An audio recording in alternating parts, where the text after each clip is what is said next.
Welcome back. House Republicans delaying a procedural vote on renewing FISA surveillance powers through ongoing negotiations ahead of the provision expiring on Monday. Now, the holdup is over the rule allowing foreign surveillance, but it can also collect Americans' communications. So some members are threatening to vote no unless the Save America Act is added to FISA. President Trump is calling on the House to pass the bill, writing on Truth Social, quote, "I am asking Republicans to unify and vote together on the test vote to bring a clean bill to the floor." Joining me now is Tennessee Senator Marsha Blackburn. And, Senator, it's great to see you, and thank you so much for joining us this morning. I want to get your take on this. Do you support the FISA in its current form? Do you want to see the Save America Act as part of it? And what we need to do is pass a clean FISA. That is what the president has asked for. And when you look at what we're facing in Iran right now in the Middle East, what we need to do is a clean reauthorization.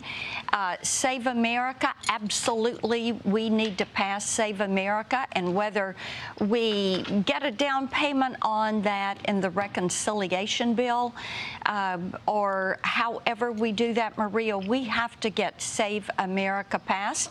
And believe you me, I'm one of those that was targeted by the Biden FBI and DOJ. Yep. So I am all for privacy protections. With the president having asked for this, we know that a Trump DOJ is going to protect your rights, and they are not going to violate that. Let's do a clean bill as he has requested. Then let's move for the additional protections that should be put in there. Well, it's a good point because, you know, one would think, look, the president knows all about this. He was surveilled. They attacked him and had, you know, potentially this conspiracy on him for 10 years. So what do you want to say about the ability of that law to capture Americans and surveil Americans? What about the pushback on this FISA? And the pushback comes from when you're surveilling someone that is a foreigner and outside the country, and you pick up in that metadata communications with someone in the United States. Right. So I'm talking to someone from Russia. I'm talking to someone from Europe, and suddenly I'm surveilled.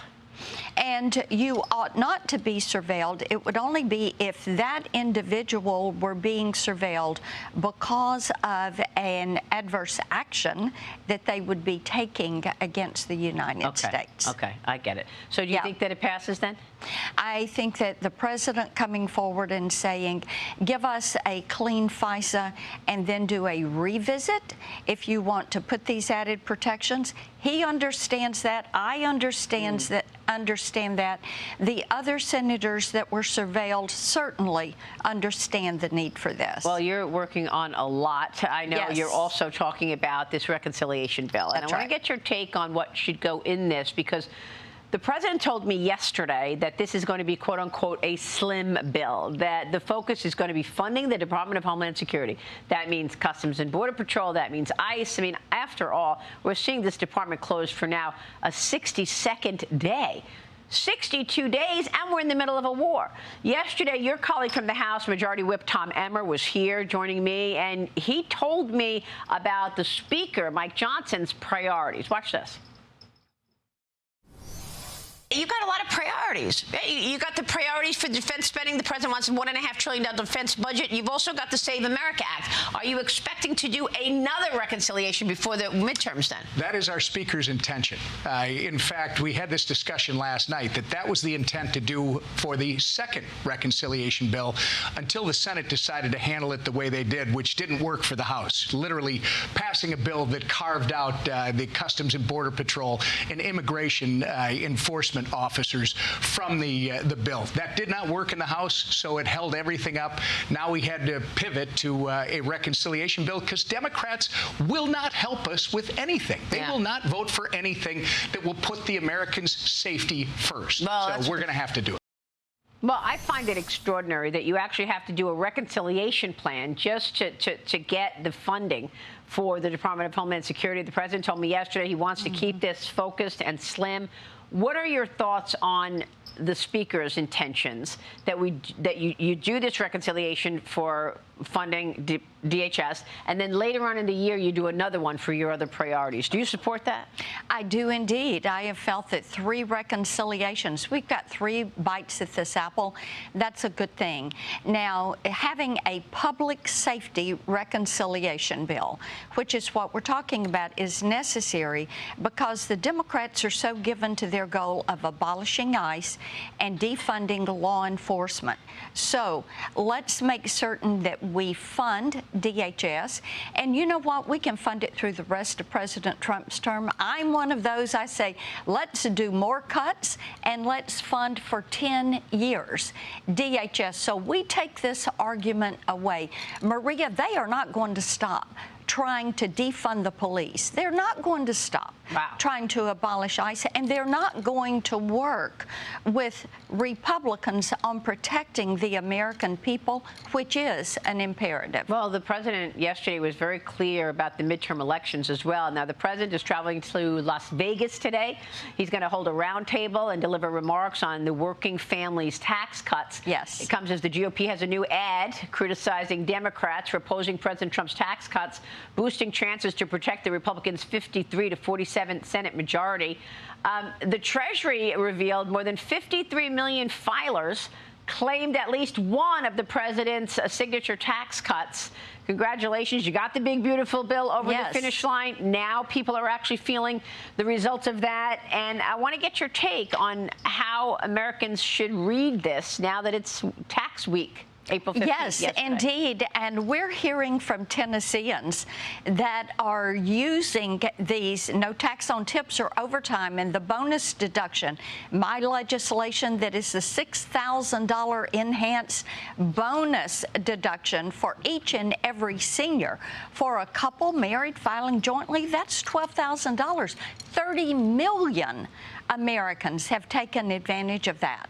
And people are seeing that they're getting larger refunds, or what they thought they were going to have to pay is lower, or they're resetting their withholding. And this is a good thing because it means more money in hardworking taxpayers' pockets. Yeah. That's what you want. I mean, I'm wondering if voters are going to remember this come November for the midterms. I asked the president about it yesterday. Here's what he said. Watch this. Yeah. Let me just ask you about the midterms. Do you expect the Republicans to lose seats in the House, and what does that mean for your agenda? I ended 8 wars. A 9th is coming. But I ended 8 wars. Nobody's ever ended 1 war. Who's ended 1? Nobody. I ended 8. We have the biggest tax cuts ever. We have the biggest regulation cuts ever. The greatest economy ever. But even when you have a great president, they tend to lose the midterms. It doesn't make sense to me, so we're going to try turning it around. We have to explain to the voters, so importantly, the great job that we've done, because there's no reason why the Republicans should be losing. These people, they'll open up the borders again. They'll have transgender for everybody. They'll have men and women sports. They'll end no tax on tips, no tax on overtime, no tax on Social Security for our seniors. They'll end it all. And if people hear that, I don't see how we lose the election. So, I mean, you got to have one eye on the midterms coming up, right, course. Senator? Yeah. I also want to get your take on AI, because the latest AI model from Anthropic has put some fear into people out there because it got out. Secretary Scott Bessent and Jay Powell, according to reports, called an emergency meeting with major banks, and I asked President Trump about it as well. You just released a discussion draft of a national AI policy framework. Correct. And I'm wondering if this is a systemic threat where AI can actually figure out how to hack our bank accounts. Is that going to create worry and confidence crisis of people worrying about their money in the banks. What kind of guardrails? What's Congress's role here? Congress's role is to set the guardrails. And bear in mind, we have never passed privacy legislation. And also bear in mind, Maria, the only industrial sector we have in this country that has no safety by design standards is the virtual space. You buy a car, a toaster, a mattress, a hairdryer, it all has safety by design. But the virtual space does not. President Trump is exactly right. You have to put the guardrails in place. The American public has to know what the expectation is. Yeah. Putting those protections for kids, creators, communities against censorship, putting the guardrails in place for the commercial, the legal, law enforcement, military, we've got to do it. And I am pleased we've got the discussion draft out there to help push the president's agenda of getting this finished. Let's do it straight away. Very important. We'll be watching that. And next week, we're doing an entire week here on Mornings with Maria called AI, the Intelligence Revolution. We're going to look at the opportunities, but we're also going to look at the threats and the risks here. Good to see you, Senator. Thank you. Good to see you. Marsha Blackburn. We'll be right back.